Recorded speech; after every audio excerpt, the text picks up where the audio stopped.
Et coucou, mais regardez qui est de retour là au loin. Regardez bien. Bienvenue chez Oneki Oneros.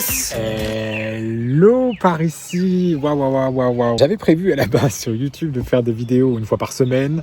Après ça s'est fini en une fois par mois. Mais l'Australie, pour ceux qui y sont ou ceux qui y sont allés, savent très bien que l'aventure ça part souvent dans tous les sens. Et c'est ce qui est arrivé. C'est passé un peu dans tous les sens. Donc là, je fais ma vidéo des 5 mois parce que ça fait maintenant 5 mois que je suis en Australie. Ça passe tellement vite, mais vraiment tellement vite. Alors, dans cette vidéo des 5 mois, on va parler de deux choses. Donc la première chose, ce sera la partie travail parce que je sais que ça en intéresse beaucoup. Donc il y aura travail et salaire, bien évidemment. C'est ce qui intéresse le plus de monde. Et la deuxième chose, c'est qu'on va parler de pourquoi voilà, je suis ici dans la nature. Ça fait à peu près 2-3 semaines que je suis en road trip autour de l'Australie. Je vais donc parler de Marguerite qui est mon 4x4 et on va voir pourquoi. Et vous allez enfin le voir parce que vous êtes nombreux et nombreuses à me suivre tous les jours parce que je poste tous les jours des stories sur Instagram et merci du fond du cœur parce que vous êtes énormément, des milliers et des milliers à suivre cette aventure continuellement et ça me fait vraiment plaisir. Donc cette fois-ci, vous allez la voir de fond en comble. Bon, je vous embête pas plus. Par contre, mettez la vidéo surtout avant de la commencer en 4K, en plus haute qualité pour vraiment profiter de la vidéo parce que clairement, il y aura des images à couper le souffle parce que j'ai acheté un drone et je pense que vraiment ça vaut le coup. Bon, et tu connais la chanson. Si c'est pas déjà fait, abonne-toi à ma chaîne YouTube. Ça fait toujours plaisir. Bon, du coup, on y est. Je vais vous faire voir la voiture. Vous êtes prêts? 3, 2, 1, let's go! Bon, après, je vais vous montrer un peu plus en profondeur quand même parce que vu comme ça, on voit pas grand chose. Enfin, on voit quelque chose quand même, le principal. Mais après, il y a d'autres choses qui sont assez importantes quand même. On a le frigo. Le frigo qui est un 65 litres. Donc, si certaines personnes veulent apporter des bières, il y a de quoi faire à manger. Enfin, sans aucun problème. Et petit avantage du frigo, c'est qu'il peut sortir de la voiture tranquillement parce que je me suis dit, c'est quand même bien plus pratique de pouvoir ouvrir le frigo. Voilà, il y a la pochette dessus et en même temps, il n'y a plus qu'à ouvrir. À côté du frigo, donc là, juste là, on a toutes mes affaires. Je vais vous montrer, c'est juste des habits, les médicaments que j'ai besoin, enfin blablabla. C'est tout le nécessaire que j'ai habituellement dans mon sac à dos. Ensuite, on a les tiroirs. Donc on a 3 tiroirs juste pour ranger ce tiroir-là.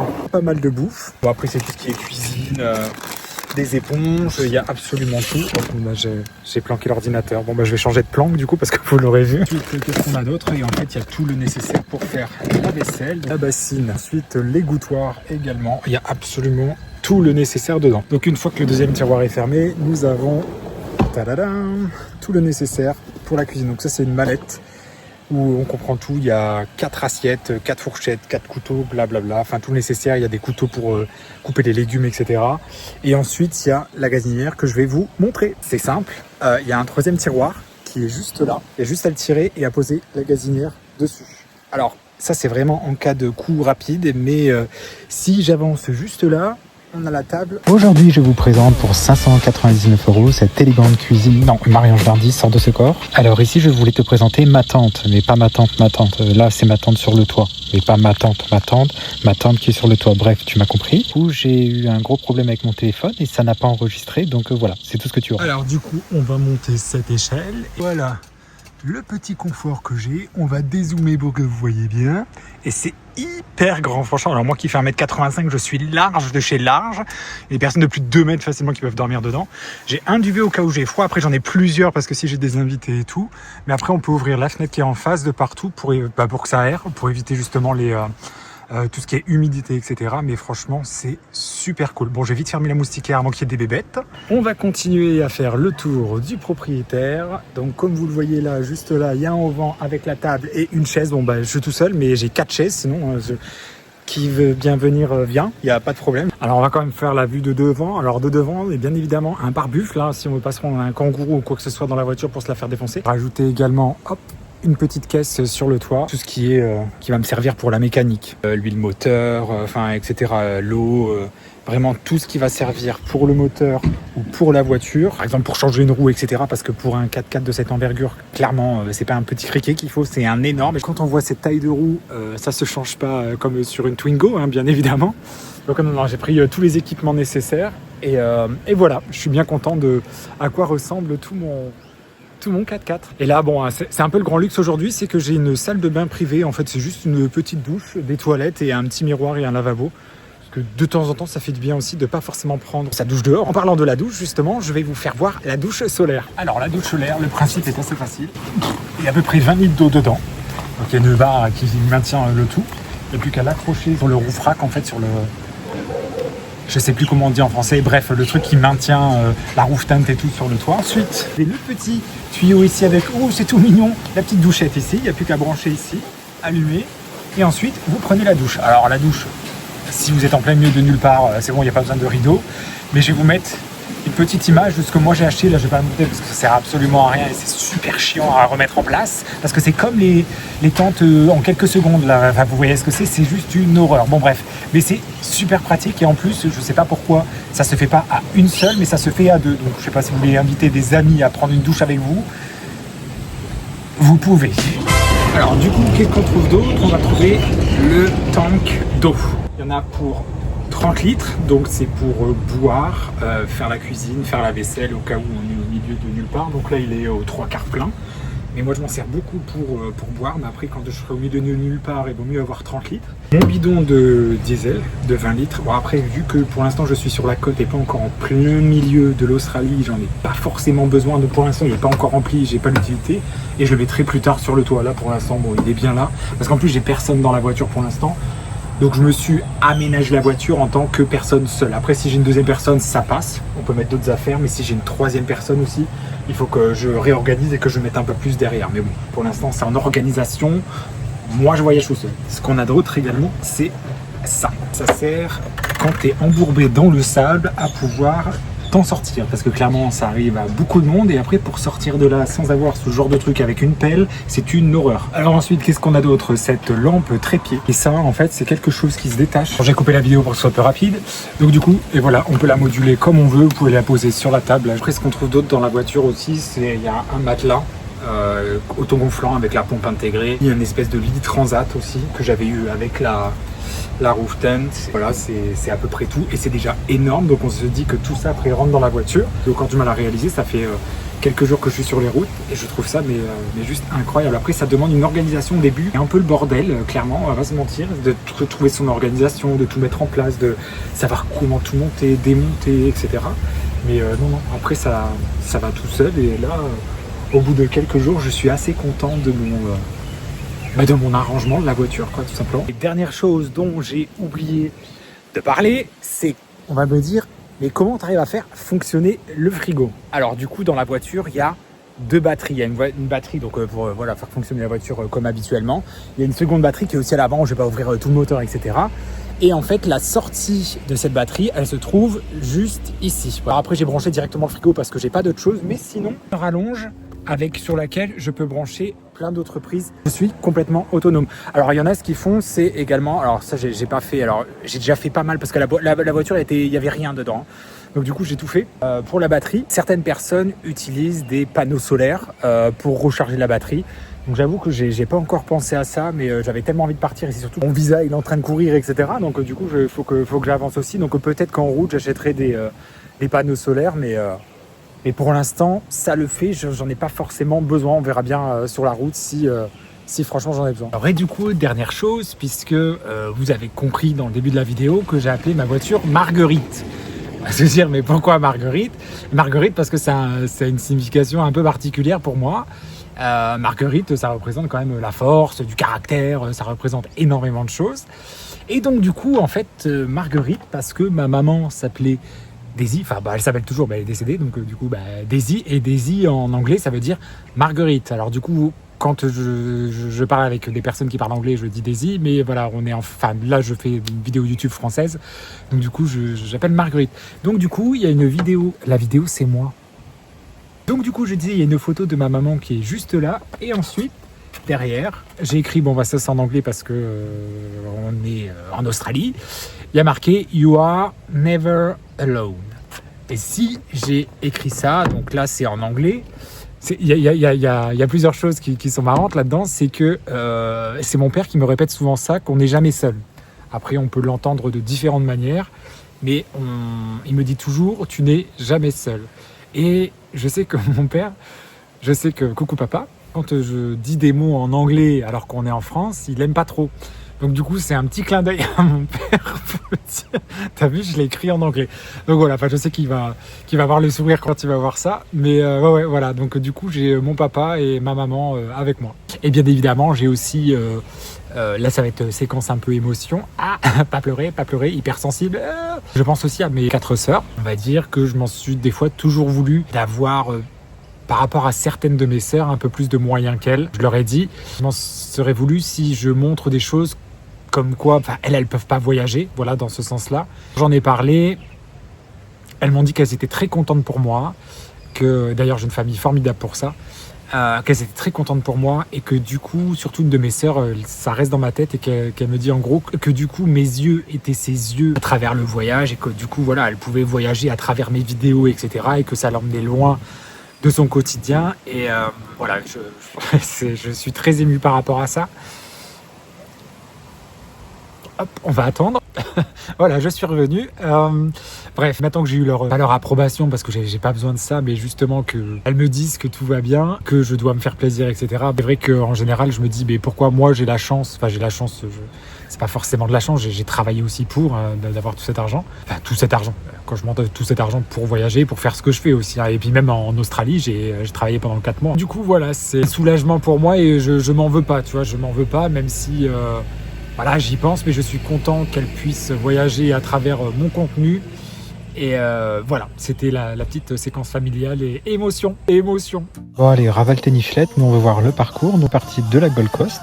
J'ai fait toute la côte est jusqu'à Cairns. Donc là je suis pas encore arrivé. Ensuite je vais au centre de l'Australie à Uluru. Ensuite je redescends vers le sud vers Espérance. Je vais longer toute la côte sud pour aller vers Adélaïde. Je vais faire ensuite Melbourne pour ensuite rejoindre Sydney. Et ensuite revenir à Brisbane, ma ville de départ. La Gold Coast, c'était le début du vrai road trip. Un mélange entre plage infinie et ville qui brille. C'est un peu le Miami australien, mais version surf et sans le botox. J'y ai pris mes premiers vrais bains de soleil. Bon, malheureusement, j'ai acheté le drone dans le dernier jour à la Gold Coast et c'était la tempête. Donc, j'ai aussi également mangé du sable plus d'une fois, mais j'ai capté l'énergie australienne à fond. Et c'est là que j'ai compris, ok, c'est parti pour l'aventure. Et c'est en ayant des amis habitant la Gold Coast que je les ai embarqués avec moi pour la suite de l'aventure. Alors ici, je vais la faire très rapidement. Il s'avère que je n'ai pas forcément pris trop de vidéos de la Sunshine Coast, parce que ça s'est très mal passé avec mes amis. Disons que nous n'avons pas du tout la même façon de voyager et donc nous avons décidé de couper nos routes à ce moment-là. Voilà. Du coup, je suis parti de mon côté, direction Noosa. Et là, changement total d'ambiance. Fini les gratte-ciel, place à la nature. Alors Noosa, c'est la ville chill par excellence. Des plages immenses, une ambiance douce et une nature qui te fait oublier que tu viens d'un monde avec des bouchons et des factures. Puis Noosa Habitat, là où j'ai vécu entouré de kangourous qui pensent que ton espace personnel n'existe pas. Et les Everglades, c'est le moment zen du road trip. L'eau tellement calme que tu te demandes si tu ne flottes pas dans un filtre Instagram. Je vous laisse apprécier quelques images incroyables de ce lever de soleil avec des kangourous, c'est juste incroyable.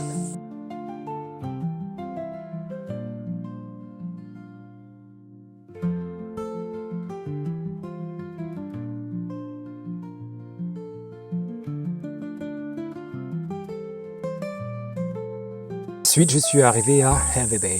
C'est la ville où tout le monde vient voir les baleines, sauf que moi je n'en ai pas vu, puisque ce n'était plus la saison. Il y a également le ponton, qui est plus célèbre que toi et moi réunis.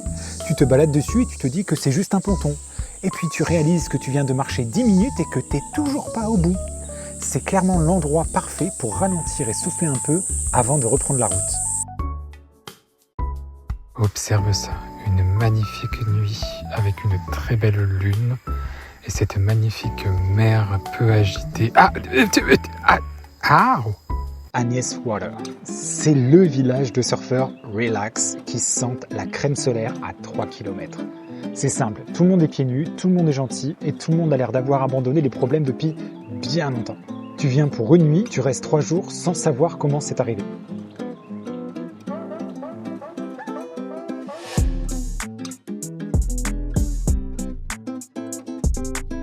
Ensuite, je me suis retrouvé à Rockhampton. C'est la capitale du bœuf. Tu vois des vaches partout, même sur les panneaux. Alors c'est super intéressant pour moi puisque je suis végétarien. Et c'est le genre de ville où tu te sens que les gens sont solides et que ta petite vie d'influenceur qui galère à prendre une bonne photo n'impressionne personne. C'est le passage obligatoire pour sentir l'Australie vraiment profonde. Après cette matinée à Rockhampton, j'ai passé l'après-midi à Yeppoon. Et c'est la surprise du road trip. C'est un mélange de plages, de palmiers, de petites rues tranquilles et d'un lagoon super joli. Tu te demandes pourquoi personne ne t'avait prévenu que c'était aussi cool. C'est le genre d'endroit où tu voulais juste arrêter pour faire le plein et finalement tu restes pour le coucher de soleil. Et ensuite, on arrive au plus impressionnant du voyage. Hurley Beach et White Sands. Un peu comme si tous les backpackers du monde avaient décidé de vivre dans la même rue. Tu te fais des potes en 5 minutes et tu vois des paysages que tu n'oublieras jamais. Puis les White Sands, la grande barrière de corail, le cœur de l'océan, Whitehaven avec son sable blanc presque fluorescent qui est le plus blanc au monde. Alors ça y est, je suis arrivé depuis hier à Hurley Beach. C'est quelque chose que je voulais faire depuis longtemps parce que c'est le début de la grande barrière de corail. Il y a un point de vue qui est juste incroyable. Donc aujourd'hui ça va être un super truc parce que ça, déjà on va commencer par aller en bateau, un speedboat. Ensuite profiter de la plage bien évidemment. Et après tout ça, de toute façon je vous laisserai avec des points de vue bien évidemment. Mais je suis trop content. Et demain aussi, je me suis prévu normalement un truc vraiment génial à faire. Donc vraiment j'ai hâte. Juste le bruit des oiseaux le matin, écoutez, c'est juste incroyable les bruits.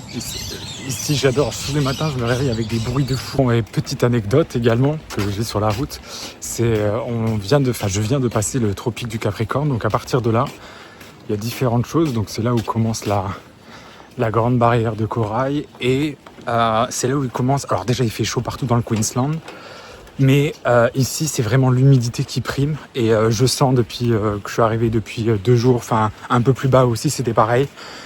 Il fait chaud, mais il fait aussi lourd, donc c'est moins agréable. Bon après je vais pas me plaindre, hein, c'est de la chaleur, mais c'est vrai que ça reste, on est un peu plus, ça pègue un peu plus quoi. Mais bon, c'est comme ça fait partie du paysage. Et il y a aussi un autre truc également, c'est qu'ici, les paysages sont incroyables. C'est incroyable. Il y a aussi un autre truc également à prendre en compte, c'est à partir d'ici, enfin quasiment ou un peu plus haut, on peut plus se baigner parce qu'il y a des crocodiles. C'est pour ça qu'en fait, ils mettent souvent des lagoons, ils appellent ça des lagoons ici, des grandes piscines publiques et ouvertes à tous et gratuites par rapport aux grandes chaleurs, etc. Donc que tout le monde puisse en profiter et que tout le monde ne souffre pas de la chaleur. Et trêve de bavardage, c'est parti pour l'aventure. Je suis vraiment trop content. Là on va embarquer, je suis refait. Et on va embarquer sur ce gros bateau qui est là.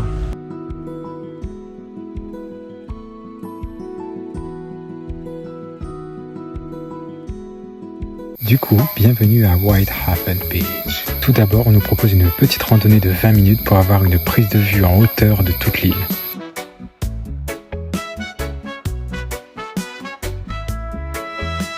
De retour sur le bateau, le temps de profiter du repas. Regardez comme c'est bien cadré avant de profiter de la plage. Regardez-moi la blancheur de ce sable, c'est incroyable. Je décide de marcher au moins 30 minutes seul afin de profiter et d'être seul au monde.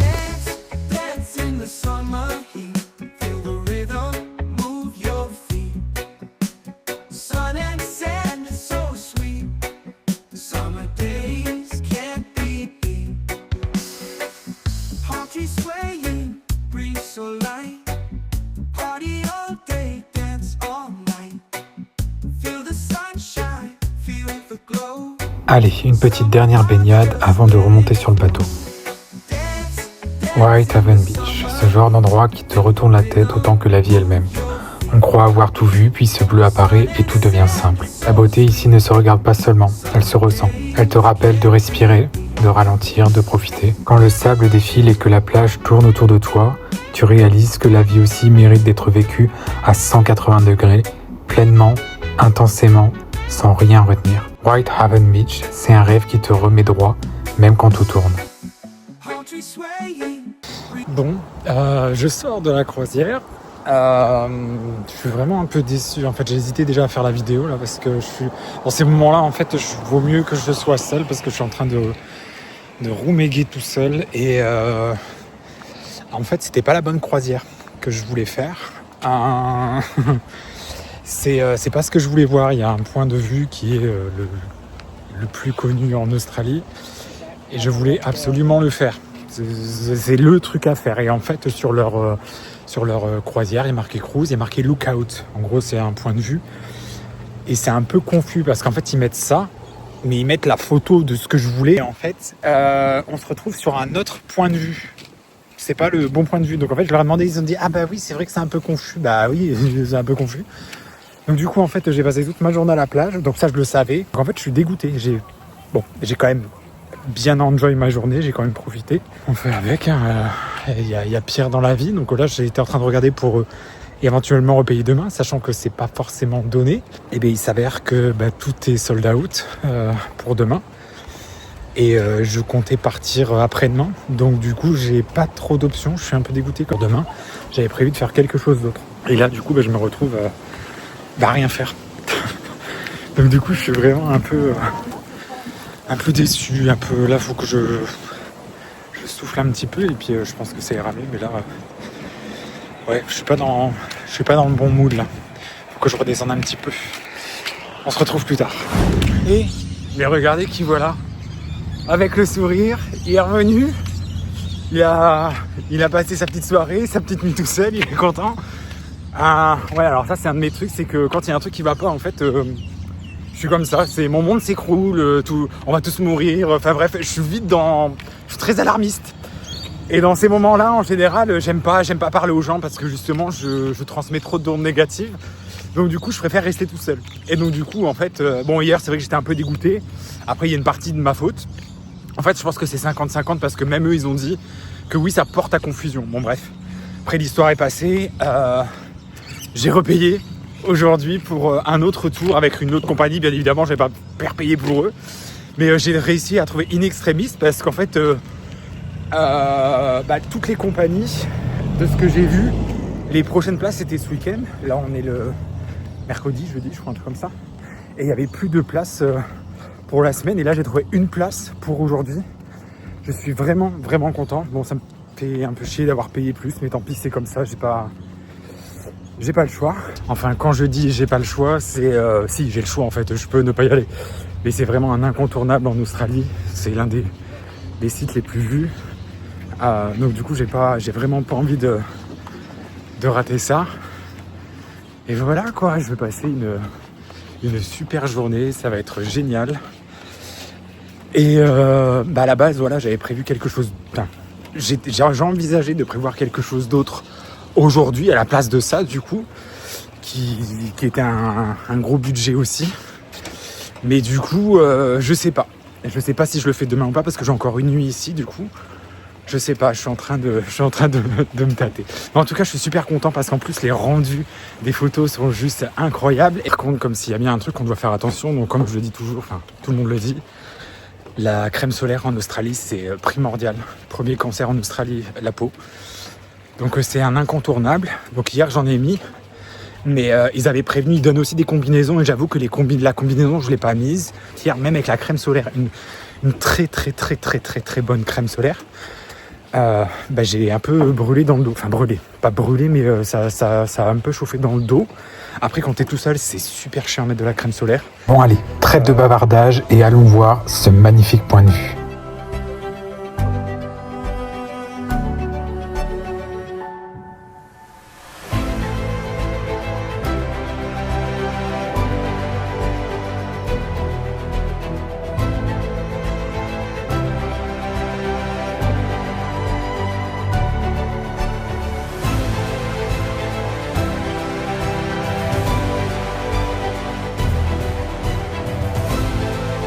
Eh bien, good morning à nouveau, encore sur la route.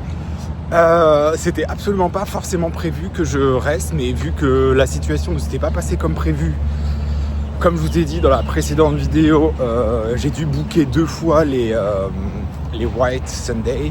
Donc du coup, je me suis dit, Le truc que je voulais faire aussi absolument, je le fais aujourd'hui, tant pis, je me suis réservé une nuit en plus, j'ai payé encore.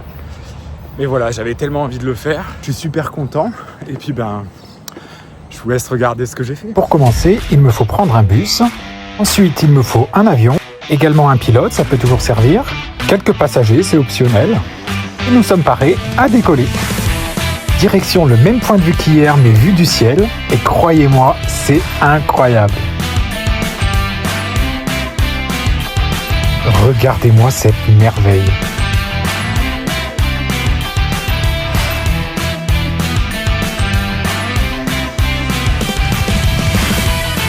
Ensuite, on continue au milieu du vide pendant 15 minutes pour voir la grande barrière de corail.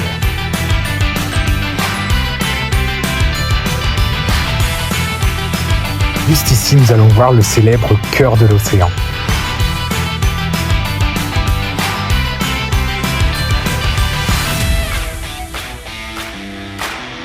Et après 1 heure de vol, c'est parti, malheureusement, pour le chemin du retour. Ensuite, quitter Early Beach pour aller plus au nord où la région est tropicale. Il y a des cascades de partout que je vais vous montrer dès maintenant, en commençant par la plus haute, Wallaman Falls.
Alors du coup voilà pour une bonne partie du road trip. Là je me suis installé juste après Josephine Falls que vous avez vu juste avant, donc à Babinda, c'est une petite rivière et tout. Donc dans cette partie je vais parler de la partie que beaucoup attendent, le travail et le salaire. Donc à la base quand je suis arrivé en Australie je me suis dit bon ma ville de départ c'était Brisbane. Je me suis dit allez je vais rester quelques jours, quelques semaines, voir ce qu'il a de bien. Et ceux qui le vivent ou ceux qui l'ont vécu savent que l'Australie, il n'y a jamais rien qui se passe comme tu le voulais. Ça part absolument dans tous les sens et croyez-moi, il faut avoir du cardio. Du coup, au début, j'avais commencé à postuler sur les sites de base comme on a en France, comme Indeed ou des trucs comme ça. Mais en fait, ça fonctionne absolument pas ici quand tu es en Working Holiday Visa. En gros, si tu veux te faire de l'argent facile et rapidement, il faut faire de l'intérim et en particulier dans la construction. J'ai postulé à une vingtaine de boîtes d'intérim et j'ai été pris très rapidement. Donc j'ai travaillé pendant 2 semaines sur différents chantiers et ensuite j'ai eu le contact d'une agence d'intérim par un Français et d'ailleurs l'un des rares Français autour de moi, puisque je vais faire une petite parenthèse avec ça, mais je ne veux aucun Français autour de moi puisque je suis pas venu en Australie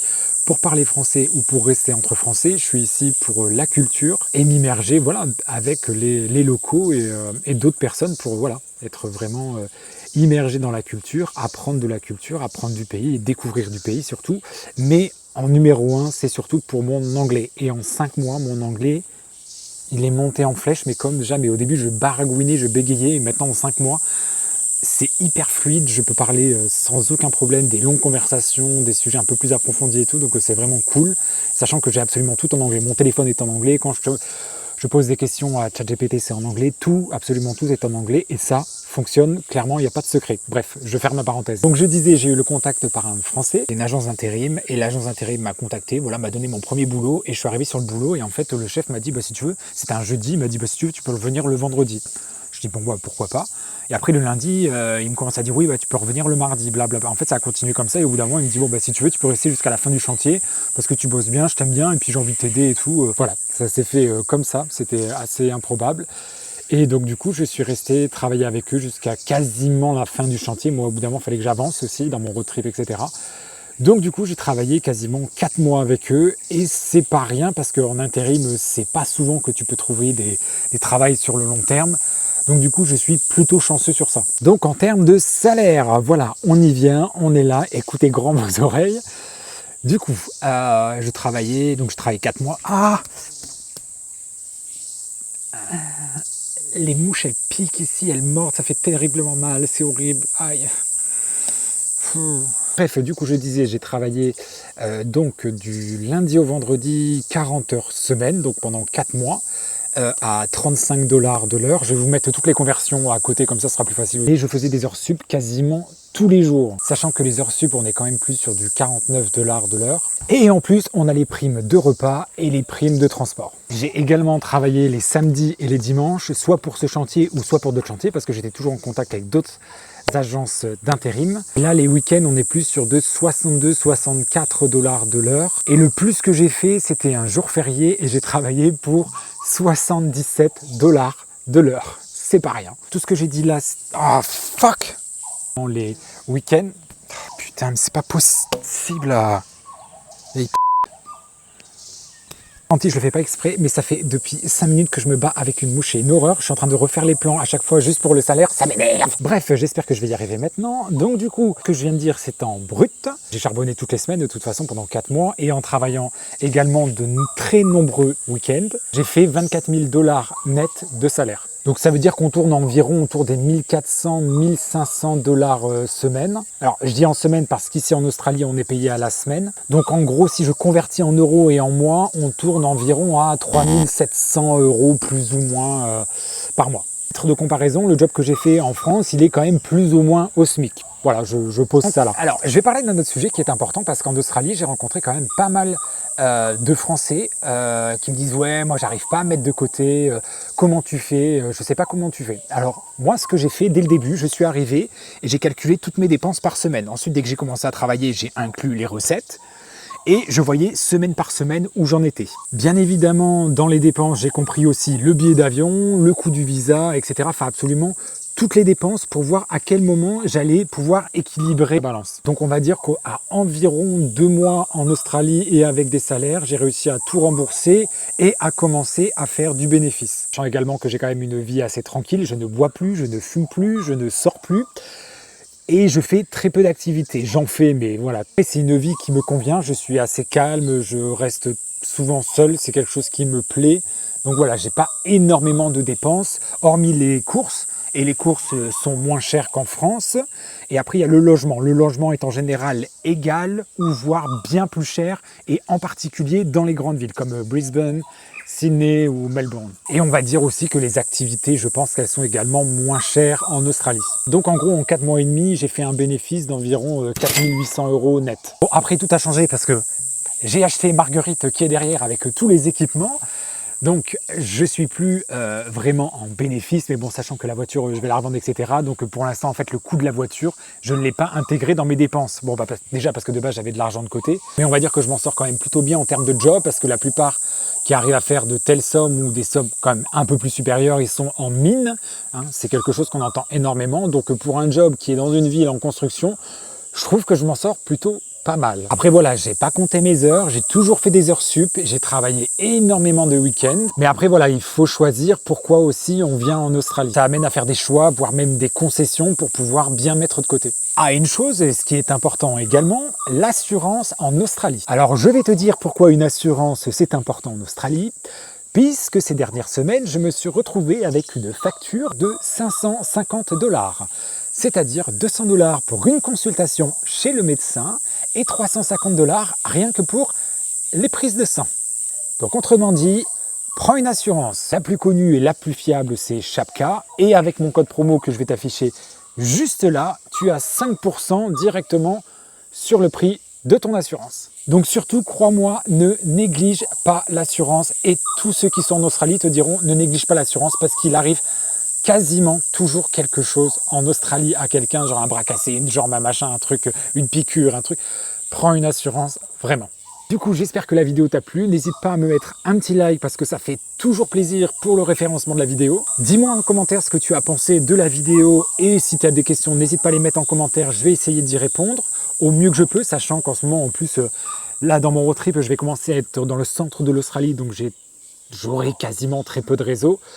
Donc ce sera un peu plus long peut-être pour répondre aux questions, mais j'y répondrai. Et si tu veux plus d'aventures tous les jours, n'hésite pas à t'abonner à mon Instagram qui est juste là, suivre mes stories tous les jours. Sur ce, je te dis à très bientôt, ça m'a fait super plaisir de faire cette vidéo. À bientôt pour une nouvelle aventure. Ciao, ciao.